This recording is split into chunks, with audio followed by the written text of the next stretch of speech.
Retailers distributors organisation KPIDO president, Karnataka ರಾಜ್ಯದ ಒಂದು ಬಲಿಷ್ಠ ರಾಜ್ಯ ಔಷಧ ವ್ಯಾಪಾರಿಗಳ ಸಂಘ. ಈ ಮೂಲಕ ತಮ್ಮ ಮುಖಾಂತರ ಸಾರ್ವಜನಿಕರಿಗೆ ನಾನು ನಿವೇದನೆ ಮಾಡ್ಕೊಳ್ಳೋದಂದರೆ, ನಾಳೆ 20ನೇ ತಾರೀಕು ನಮ್ಮ ರಾಷ್ಟ್ರೀಯ ಔಷಧ ವ್ಯಾಪಾರಿಗಳ ಸಂಘ ನೇಷನ್ ವೈಡ್ ಬಂದ್ ಕಾಲ್ ಮಾಡಿದೆ.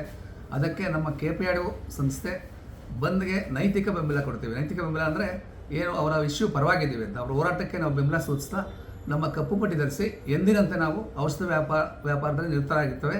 ಹಾಗಾಗಿ ಕರ್ನಾಟಕದ 90 ಭಾಗ ಔಷಧ ವ್ಯಾಪಾರಿಗಳು ಎಂದಿನಂತೆ ಅವರವರ ಅಂಗಡಿಗಳನ್ನು, ಔಷಧ ವ್ಯಾಪಾರಿ ಅಂಗಡಿಗಳನ್ನು ತೆರೆದು ಸಾರ್ವಜನಿಕರಿಗೆ ದಿನನಿತ್ಯ ಯಾವ ರೀತಿ ನಾವು ಸರಬರಾಜು ಮಾಡ್ತೀವಿ ಆ ರೀತಿ ಯಾವುದೇ ಔಷಧಿಗಳು ಕೊರತೆ ಆಗದಂತೆ ನಾವು ಕರ್ನಾಟಕದಲ್ಲಿ ಎಚ್ಚರ ವಹಿಸಿದ್ದೇವೆ.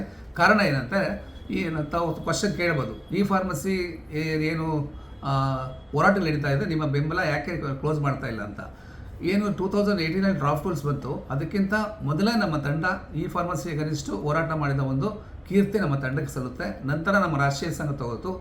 ಈಗ ಈ ವಿಷಯ ಹೈಕೋರ್ಟ್ ಆಫ್ ಡೆಲ್ಲಿಲಿದೆ. ಹೈಕೋರ್ಟ್ ಆಫ್ ಡೆಲ್ಲಿ ಕಂಟೆಂಪ್ಟ್ ಏನು ಆಡ್ದಿದೆ, ಅದ್ರ ಪ್ರಕಾರ ಏನು ನಮ್ಮ ಈ ಫಾರ್ಮಸಿಗಳು ನೆನ್ಕೋತಾ ಇಲ್ಲ. ನಮ್ಮ DCJ ಏನು ನಮ್ಮ ಎಲ್ಲ ಭಾರತದ ಡ್ರಗ್ ಕಂಟ್ರೋಲರ್ಸ್ಗೆ, ಏನು ಎಲ್ಲ ರಾಜ್ಯದ ಡ್ರಗ್ ಕಂಟ್ರೋಲರ್ಸ್ಗೆ ಒಂದು ಸರ್ಕ್ಯುಲರ್ ಇಶ್ಯೂ ಮಾಡಿ ಎಲ್ಲೆಲ್ಲಿ ವೈಲೇಷನ್ ಆಗ್ತಾ ಇದೆ ಆನ್ಲೈನ್ ಪೋರ್ಟಲ್ಸಿಂದ ಆಕ್ಷನ್ ತಗೊಳ್ಳಿ ಅಂತ ಹೇಳಿದ್ದಾರೆ. ಆದರೂ ಇವರು ಯಾವುದೇ ಒಂದು ಭಾರತ ಸರ್ಕಾರದಿಂದ ಆಗಲಿ ನಮ್ಮ ಕರ್ನಾಟಕದ ಇಲಾಖೆಯಿಂದ ಆಗಲಿ ಲೈಸೆನ್ಸ್ಗಳನ್ನು ಪಡೆಯದೆ ಇವರು ಅನ್ರೆಗ್ಯುಲೇಟೆಡ್ ಈ ಫಾರ್ಮಸೀಸು ಯಥೇಚ್ಛವಾಗಿ ಬಿಸ್ನೆಸ್ ಮಾಡ್ತಾ ಇದ್ದಾರೆ. ಹಾಗಾಗಿ ಇದ್ರ ಜೊತೆಗೆ ಕ್ವಿಕ್ ಡೆಲಿವರಿ ಆ್ಯಪ್ಸ್ ಮೂಲಕ ಯಾವುದೋ ಒಂದು ಆಹಾರ ಸಾಮಗ್ರಿಗಳ ಜೊತೆ ಯಾವುದೇ ಒಂದು ಕಾನೂನುಗಳನ್ನು ಏನು DNC ಆ್ಯಕ್ಟ್ ಏನು ಒಂದು ಔಷಧಿ ಮತ್ತು ಕ್ರಾಂತಿವರ್ಧಕ ಕಾಯ್ದೆಗಳಿದೆ ಅದರ ಒಂದು ಯಾವ ಕಾನೂನನ್ನು ಲೆಕ್ಕಿಸದೆ ಇವರು ಒಂದು ವಸ್ತುಗಳ ರೀತಿ ಜೀವರಕ್ಷಕ ಔಷಧಿಗಳನ್ನು ಒಂದು ಬಿಕ್ರಿ ಮಾಡ್ತಾ ಇದೆ ಅಂತ ಹೇಳ್ಬೋದು. ಇದರಿಂದ ಸಾರ್ವಜನಿಕರ ಆರೋಗ್ಯ ಕ್ಷೇತ್ರದ ಮೇಲೆ ವ್ಯತಿರಿಕ್ತ ಪರಿಣಾಮಗಳಾಗ್ತಾ ಇದೆ. ಹಾಗಾಗಿ ನಾವು ಕೇಂದ್ರ ಸರ್ಕಾರಕ್ಕೆ ಬಹುಮುಖ್ಯವಾಗಿ ಇದನ್ನು ನಾವು ನಿವೇದನೆ ಮಾಡ್ಕೊಂಡಿದ್ದೀವಿ.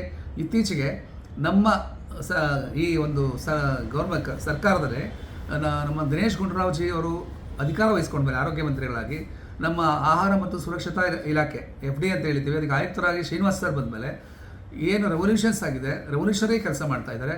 ನಮ್ಮ ಒಂದು ಗ್ರೀವಿಯನ್ಸ್ಗೆ ಸ್ಪಂದನೆ ಮಾಡ್ತಾ ಇದ್ದಾರೆ. ನಮ್ಮ KPIDO ತಂಡ ಏನು ಸಲ್ಲಿಸಿದ್ವಿ ಇದ್ರ ಬಗ್ಗೆ, ಇದರ ಒಂದು ಮನವಿಗೆ ಸ್ಪಂದಿಸಿ ಅವರು ಎಲ್ಲ ಈ ಫಾರ್ಮಸಿ ಪ್ಲ್ಯಾಟ್ಫಾರ್ಮ್ಸ್ನ ಮೇಲೆ ಆ್ಯಕ್ಷನ್ ಮಾಡಬೇಕು, ಎಲ್ಲಿ ಉಲ್ಲಂಘನೆಗಳು ಕಂಡು ಬಂದಲ್ಲಿ ಆ್ಯಕ್ಷನ್ ಮಾಡಬೇಕು ಅಂತ ಹೇಳ್ಬಿಟ್ಟು ನಮ್ಮ ಎನ್ಫೋರ್ಸ್ಮೆಂಟ್ ಆಫೀಸರ್ಗೆ ಡೈರೆಕ್ಷನ್ಸ್ ಕೊಟ್ಟಿದ್ದಾರೆ. ನಾವು ಸಮಯಾವಕಾಶ ಕೊಡಬೇಕಾಗುತ್ತೆ ಇಲಾಖೆಗೆ.